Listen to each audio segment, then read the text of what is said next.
എടാ ജിമ്മിൽ സ്ക്വാട്ടും ലെഗ് പ്രസ്സും ഒക്കെ ചെയ്യുന്നുണ്ട്, പക്ഷേ ഗ്രൗണ്ടിൽ ഇറങ്ങുമ്പോൾ സ്പീഡില്ല, ജമ്പില്ല. അങ്ങനെയാണോ? അതിനൊരു കാരണമുണ്ട്. കാര്യം എന്താണെന്ന് വെച്ചാൽ സ്ട്രെങ്ത് ഉണ്ടാക്കിയാൽ മാത്രം പോരാ, ആ സ്ട്രെങ്ത് ഒരു സെക്കൻഡിനുള്ളിൽ പുറപ്പെടുവിക്കാൻ പഠിക്കണം. അതിനാണ് പ്ലയോമെട്രിക് ട്രെയിനിങ് ചെയ്യുന്നത്. നമ്മളൊരു ജമ്പ് ചെയ്യുന്നതിന് മുന്നേ ശരീരം ഒന്ന് താഴേക്ക് പോകുന്നില്ലേ, ആ സമയത്ത് മസിൽ സ്ട്രെച്ച് ആവും. അതിനെ എക്സെൻട്രിക് ഫേസ് എന്ന് പറയും. അതിനുശേഷം ഒട്ടും താമസിക്കാതെ മുകളിലേക്ക് പൊട്ടിത്തെറിക്കുന്ന പോലെ ജമ്പ് ചെയ്യും. അതാണ് കോൺസെൻട്രിക് ഫേസ് എന്ന് പറയുന്നത്. ഈ രണ്ട് ആക്ഷനും ഇടയിൽ ഗ്യാപ്പ് കുറയുന്ന അത്രയും നമ്മുടെ പവർ കൂടും. അതാണ് സ്ട്രെച്ച് ഷോർട്ടനിങ് സൈക്കിൾ എന്ന് പറയുന്നത്. അതായത് പ്ലയോമെട്രിക്സിൻ്റെ മുഴുവൻ സീക്രട്ട്.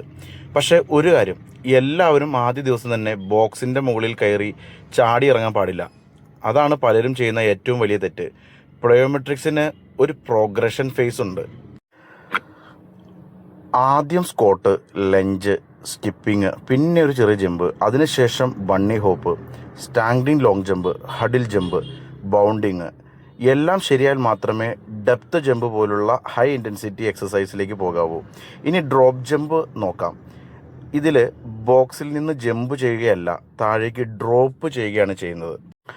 ഇതിൽ ബോക്സിൽ നിന്ന് ജമ്പ് താഴേക്ക് ചെയ്യുന്നതിന് പകരം താഴേക്ക് ഡ്രോപ്പ് ചെയ്യും. ഗ്രൗണ്ടിൽ ടച്ച് ചെയ്ത ഉടനെ ഒരു സെക്കൻഡ് പോലും കളയാതെ മാക്സിമം ഹൈറ്റിലേക്ക് ജമ്പ് ചെയ്യും.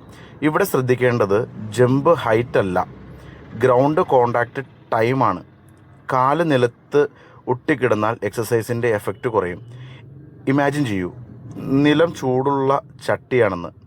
ടച്ച് ചെയ്തു ഉടനെ മുകളിലേക്ക് ജമ്പ് ഫാസ്റ്റ്, ജമ്പ് ഹൈ, അതാണ് റൂള്. ബൗണ്ടിങ് എന്താണെന്ന് ചോദിച്ചാൽ റണ്ണിങ്ങിൻ്റെ ഏറ്റവും വലിയ വേർഷനാണ്. ഓരോ സ്റ്റെപ്പിലും കൂടുതൽ ഡിസ്റ്റൻസ് കവർ ചെയ്യും. സ്പ്രിൻറ്റേഴ്സിനും ലോങ് ജമ്പ് അത്ലറ്റ്സിനും ഹഡിൽസിനും ഇത് ഗോൾഡ് എക്സസൈസാണ്. സ്ട്രൈഡ് ലെങ്ത് കൂട്ടും, ആക്സലറേഷൻ ഇമ്പ്രൂവ് ആകും, റണ്ണിങ് പവർ കൂട്ടും. അപ്പർ ബോഡിക്കും പ്ലയോമെട്രിക്സ് ഉണ്ട്. Clean pushup, medicine ball throw, chest pass എന്നിങ്ങനെയാണവ. ത്രോവേഴ്സിനെ സംബന്ധിച്ച് ഓവർഹെഡ് ത്രോ, ഇത് ത്രോവേഴ്സിന് വളരെ നിർബന്ധമാണ്. ഓരോ പ്ലയോമെട്രിക് സെക്ഷൻ എങ്ങനെയാവണം അത് വളരെയധികം പഠിക്കേണ്ട ഒരു കാര്യമാണ്. ആദ്യം ഒരു നല്ല വാമപ്പ് വേണം, പിന്നെ ലോ ഇൻറ്റൻസിറ്റിയിലുള്ള ജംപ്സ് വേണം, അതിനുശേഷം ബൗണ്ടിങ്, പിന്നെ ഹഡിൽ ജമ്പ്, അവസാനം ഡ്രോപ്പ് ജമ്പ് അല്ലെങ്കിൽ മെഡിസിൻ ബോൾ ത്രോസ്. ഇങ്ങനെ വേണം ഒരു സെക്ഷൻ നമ്മൾ കൈകാര്യം ചെയ്യാനായിട്ട്.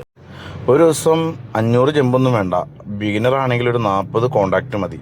എക്സസൈസ് ഉള്ള അത്ലറ്റ് ആണെങ്കിൽ ഒരു 150 മുതൽ 200 കോണ്ടാക്റ്റ് വരെ പോകാം. പക്ഷേ എണ്ണമല്ല നോക്കേണ്ടത്, ക്വാളിറ്റിയാണ്. ഓരോ ജമ്പിനും അതിൻ്റെ പെർഫെക്ഷൻ കൃത്യമായി വേണം എന്നുള്ളതാണ് ഏറ്റവും വലിയ ഫാക്റ്റ്. റിക്കവറി അതേപോലെ തന്നെ പ്രധാനമുള്ളതാണ്. ഇനിയൊരു പ്രധാന കാര്യം പറയാം, ഡെയിലി ചെയ്ത് കഴിഞ്ഞാൽ പെർഫോമൻസ് കൂടില്ല, ഇഞ്ചുറിയാണ് കൂടുക. അതുപോലെ തന്നെ മറ്റേ ശ്രദ്ധിക്കേണ്ട ഒരു കാര്യമാണ്, ഇപ്പം ഞാൻ ചെയ്തുകൊണ്ടിരിക്കുന്ന ഒരു മിസ്റ്റേക്കാണ്. ഇന്ന് മഴ ആയതുകൊണ്ടാണ് നമ്മളിങ്ങനെ ചെയ്യുന്നത്. അതായത് കോൺക്രീറ്റ് ഫ്ലോറിൽ പ്ലയോമെട്രിക്സ് ചെയ്യിക്കരുത്. ഗ്രാസ് വേണം, അല്ലെങ്കിൽ ട്രാക്ക് വേണം, അല്ലെങ്കിൽ റബ്ബർ സർഫസ് മാറ്റ് വേണം. ഇവിടെയാണ് ഇത് ചെയ്യേണ്ടത്. കൂടാതെ ഷൂസിനും നല്ല കുഷ്യനിങ് ഉള്ളതായിരിക്കണം.